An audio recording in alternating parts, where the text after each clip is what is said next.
अस्सलाम वालेकुम। प्याज, टमाटर और दही की एग करी तो आपने बहुत सारी खाई होंगी, लेकिन क्या आपने ऐसी एग करी खाई है जो बिना दही टमाटर के हो?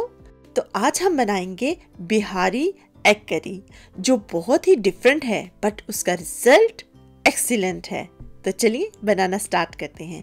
सबसे पहले हम 5 अदद अंडे ले लेंगे, उनको हम उबाल लेंगे। उबालकर उनको छील लेते हैं। उसके बाद उनके ऊपर एक कट लगा लेंगे। ऐसे आप इनके ऊपर एक लाइन में कट लगाते जाइए। पैन ले लेंगे और उसमें हम डालेंगे सरसों का तेल। आप सरसों का तेल ही इस्तेमाल कीजिएगा इस रेसिपी के लिए, बहुत अच्छा टेस्ट आएगा। उसमें ये अंडे डाल देंगे हम और इनको हल्का सा फ्राई करने के बाद हम इसमें कुछ मसाले डालेंगे। पहले हम हल्दी का इस्तेमाल करेंगे। मिर्ची आप पहले मत डालिएगा क्योंकि मिर्ची जल्दी जल जाती हैं और फिर टेस्ट ख़राब हो जाता है। सबसे पहले हल्दी डाल दूंगी मैं 1/4 टीस्पून। उसके बाद रेड कश्मीरी मिर्च 1/2 टीस्पून और नमक हस्बे जायका। ये डालने के बाद आप इनको फ्राई कर लीजिए। ये देखिए अंडों को हमने अच्छी तरह फ्राई कर लिया है और कितना खूबसूरत सा कलर आ गया है। आप कॉर्नर पे कर कर इनको अच्छी तरह फ्राई कर सकते हैं और इस तरह ये रेडी हो चुके हैं। तो हम इनको निकाल कर साइड पे रख देते हैं। ग्रेवी बनाने के लिए एक पैन ले लेते हैं। उसमें डालेंगे 1/4 कप ऑयल, मस्टर्ड ऑयल ही यूज़ करेंगे और उसमें कुछ साबुत मसाले डालेंगे जैसे कि 15 अदद काली मिर्चें, दालचीनी का टुकड़ा, कड़ी पत्ता, 1 ड्राई सुर्ख मिर्च, 1/2 टीस्पून साबुत ज़ीरा, 1 मोटी काली इलायची, 2 अदद सब्ज़ इलायची। ये सब चीज़ें डालने के बाद इनको हम 30 सेकंड के लिए फ्राई कर लेंगे। उसके बाद लहसुन पेस्ट डालेंगे।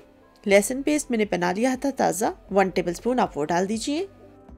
और उसके साथ ही हम इसके अंदर डालेंगे प्याज, 3 अदद बारीक बारीक कटे हुए, मीडियम साइज़ के ये प्याज हैं। उसके बाद आप इनको थोड़ा सा भून लीजिए। भूनने के बाद हम इसके अंदर डालेंगे 1 अदद पूरा जो लहसुन होता है वो डाल दीजिए। 1 अदद मैंने डाला है और क्योंकि बिहारी एग्स में इसकी बहुत ही प्यारी खुशबू भी आती है और टेस्ट भी बहुत अच्छा आता है, इसलिए ये डाला जाता है। उसके बाद हम इनको 10 मिनट के लिए कवर करके लो फ्लेम पर भून लेंगे।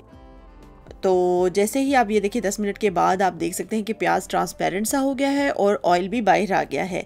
तो अब हम इसके अंदर अदरक जो कि हमने 1 टीस्पून लिया था और साथ ही 1 सब्ज़ मिर्च, उसको पीस कर मैंने उसका पेस्ट बना दिया था और वो हम इसके अंदर डाल देंगे और उसका कच्चापन ख़त्म करने के लिए आप इसको कवर करके तकरीबन 2 से 3 मिनट तक पका लीजिए। और ये देखिए बिल्कुल जो अदरक था वो बिल्कुल इसके अंदर भुन चुका है, तो ऑयल भी बाहर आ चुका है और प्याज थोड़ा थोड़ा भी खड़ा है, बिल्कुल ये गल जाएगा प्याज। उससे पहले हम इसके अंदर हल्दी डालेंगे 1/4 टीस्पून, नमक हस्बे जायका और सुर्ख मिर्च 1 टीस्पून डाल दीजिए। 1/2 टीस्पून इसमें हम धनिया पाउडर डालेंगे और फिर हम इसको मिक्स कर लेते हैं। मिक्स करने के बाद आप ये देख सकते हैं कितना खूबसूरत सा इसमें कलर आ चुका है क्योंकि सारे मसाले इसके अंदर अच्छी तरह मिक्स हो गए हैं। तो आपने ख्याल रखना है कि ये जो लहसुन आपने डाला है ये टूटने ना पाए। तो उसमें आपने डाल देना है कोई भी मसाला डाल दीजिए। मैंने चिकन मसाला डाला है, तो आप वो डालने के बाद इसमें 1/2 जो कप है पानी डालेंगे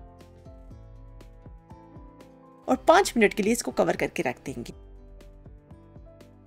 और अब आप देख सकते हैं कि प्याज बिल्कुल गल चुका है और हमें किसी भी मशीन की ज़रूरत नहीं कि हम इसको अलग से निकाल के किसी भी मिक्सी में जो है इसका पेस्ट बनाएं, बल्कि आप इसी पैन के अंदर ही आप देखेंगे कि हम कितना अच्छा इसको मैश करेंगे। आप किसी भी चम्मच से आप देखें इसको पीस सकते हैं, जैसे मैं ये पीस रही हूँ इसको, ये देखें बिल्कुल मैश कर दूँगी मैं और ये बहुत अच्छा इसी चम्मच से मैश हो जाएगा क्योंकि प्याज हमने बहुत ही अच्छा गला लिया है। और आप देख सकते हैं ये देखिए कितनी अच्छी सी इसकी ग्रेवी बन जाएगी। इस तरह आप इसको किसी भी चम्मच से ऐसे मैश करते जाएं। प्याज आप देख सकते हैं बिल्कुल भी कच्चा नहीं रहा और ऑयल भी बाहर आ गया है। तो अब हम इस स्टेज में इसमें पानी शामिल करेंगे ताकि अगर आप इसको चावलों के साथ भी खाना चाहें तो खा सकते हैं, लेकिन हम इसको ड्राई ही बनाएंगे ताकि हम इसको रोटी के साथ एंजॉय कर सकें। तो ये देखिए अब इसमें मैंने 1/2 कप पानी डाल लिया है। पानी डालने के बाद इसको मैंने हल्का सा मिक्स किया है। उसके बाद इसमें मैं डाल रही हूँ गरम मसाला 1/2 टीस्पून, अगर आप खड़े मसाले नहीं डालना चाहते हैं तो फिर आप गरम मसाले की तादाद बढ़ा दीजिए। साथ ही मैं इसमें नटमेग डालूंगी, तकरीबन चुटकी भर आप वो डाल दीजिए। उसके बाद हमने जो अंडे फ्राई किए थे वो इसके अंदर डालेंगे।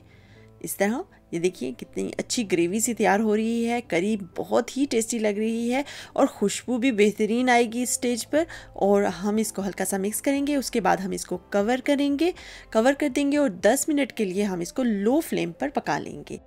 अगर आप करी पानी वाली रखना चाहते हैं थोड़ी थोड़ी, तो फिर आप 5 मिनट के लिए इसको लो फ्लेम पे पका लीजिए। और अगर आप करी गाढ़ी रखना चाहते हैं तो बस फिर आपने 10 मिनट के लिए इसको पकाना है, जब तक कि पानी ड्राई नहीं हो जाता और ऑयल बाहर नहीं आ जाता। और ये देख सकते हैं आप कितनी ज़बरदस्त ये हमारी egg curry, Bihari egg curry बनकर तैयार हो चुकी है। और इसके ऊपर हम थोड़ा सा धनिया डाल देते हैं और आप देख सकते हैं कि ये एग मसाला कितना ही मज़ेदार लग रहा है।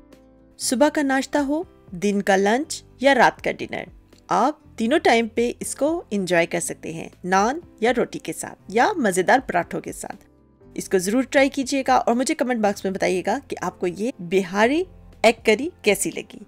उम्मीद है कि आपको रेसिपी पसंद आई होगी। चैनल को सब्सक्राइब कीजिएगा और साथ बने हुए बेल आइकन को ज़रूर प्रेस करते हुए जाइएगा। दुआओं में याद रखिएगा। अल्लाह हाफिज़।